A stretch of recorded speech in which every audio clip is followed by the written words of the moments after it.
Hi, Else here, and in this video we'll be allocating support department costs using the dual rate method. Remember that support department costs are also called service department costs. Let's start by looking at the question. We've already solved this question using the single rate method.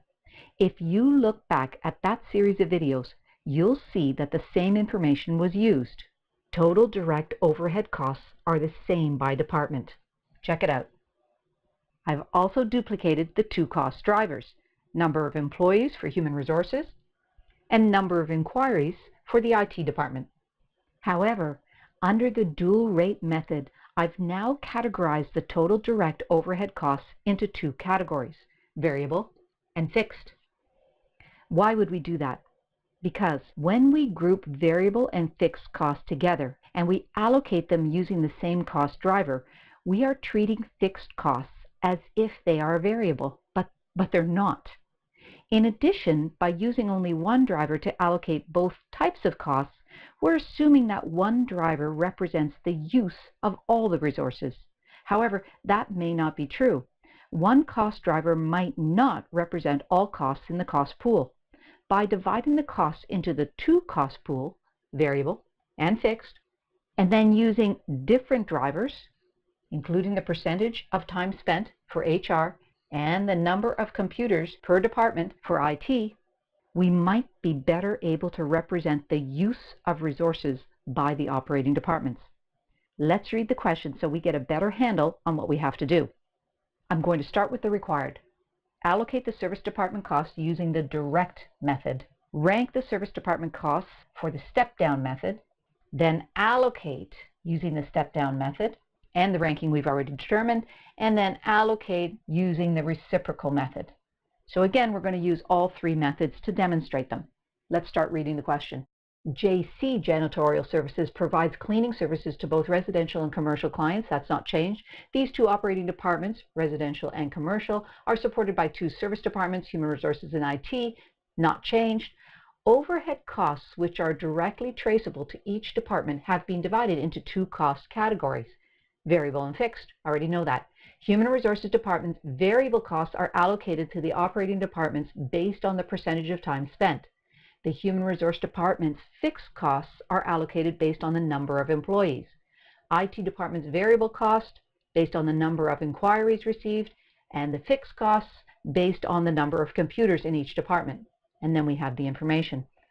All right, let's start with our steps. In order to do that, I'm just going to get rid of all these red marks that I've got in here. That's better. Step 1. Write the type of cost and the service department it relates to in front of the cost driver for the service department. So, in front of the number of employees, we'll write HR fixed. And in front of the percentage of time spent, we'll write HR variable. Then, in front of the number of computers, we'll write IT fixed. And in front of the number of inquiries, we'll write IT variable. You already know from the last series of videos how important this is. Step 2. Eliminate the services that each department performs for themselves. Remember that we can't allocate the cost of human resources to human resources, so we have to eliminate that. First, I go to the number of employees. I take HR over to HR, and then I eliminate the driver for that HR department. I'm going to do the same thing for HR variable. HR to HR, get rid of the 12. IT to IT, get rid of the 7. IT variable to IT again, get rid of the 240. Step 3. Choose the method you're going to use to allocate service department costs. I'm again going to demonstrate all three methods, but remember that in reality, you would choose your method based on your professional judgment and your understanding of the pros and cons of each method. Required. Allocate service department costs using the dual rate and the direct method. We're going to do the first one. Let's get started. I'm going to use the exact same process that I used for the single rate method, so I'm not going to put a lot of explanation into this, so I'm just going to demonstrate it. I'm going to start with allocating the variable costs. You can choose to do the variable costs or the fixed costs first. I'm simply randomly choosing the variable costs. I denote all of my calculations with the word variable so that it's very clear which costs I'm going to allocate first. Human Resources, Variable. I'm going to take the number from the chart. You can see the variable costs are right here, and I'm going to start with the 129,200. I'm going to allocate this to my two operating departments, residential and commercial. I also need a total. That's my check. Start with the driver. Let's look for my variable drivers. I'm only going to take my operating department drivers. Remember, I'm working on variable. I've got to keep that in mind or I might take the wrong one. 26 and 55. Notice that these are percentages. And students often say, well, wait a minute, we got rid of one of the percentages. How can we do that? Ignore the percentage sign. Use them as if they're a number, 26 and 55. 26, 55, total is 81, and now allocated. I'm going to take the 26, I'm going to divide it by the 81, and I'm going to multiply it by the 129,200.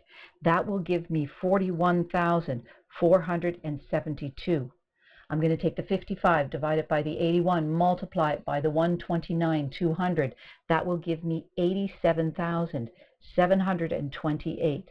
I'm going to add these two things together as a check to make sure that my total is correct, 129,200.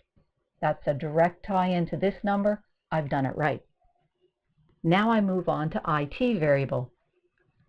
Checking back here, I see that it's 65,000. I'm going to allocate it using the driver, for variable, of course. Checking back, I see the variable driver right here, 980 and 1,200.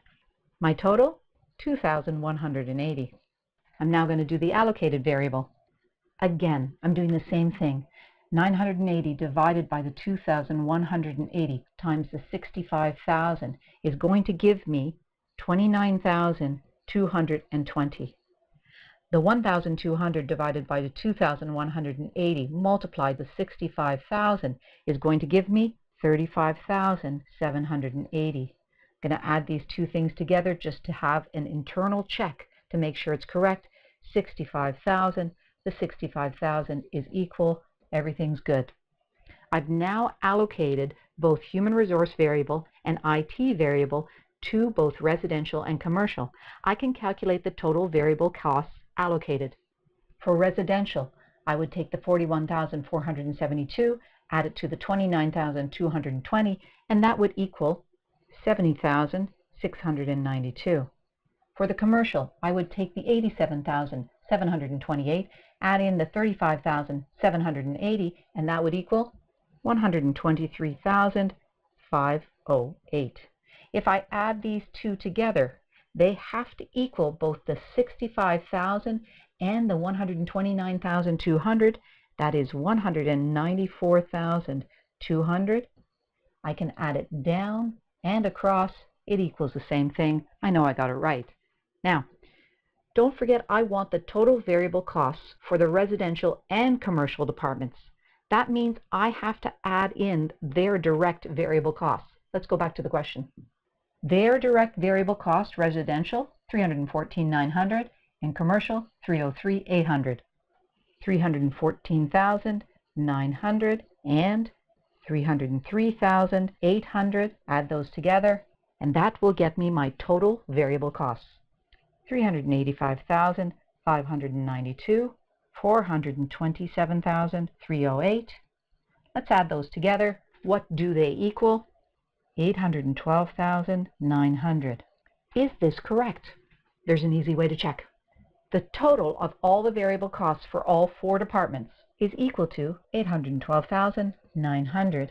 I know I've done it right. We've now allocated the variable costs from human resources and IT into residential and commercial. But what we haven't done is we haven't done the fixed. How do we do the fixed? We do it exactly the same as we just did. So you can see that the dual rate method simply requires us to do the same thing, but to do it twice. In the next video, we'll complete the solution to this problem.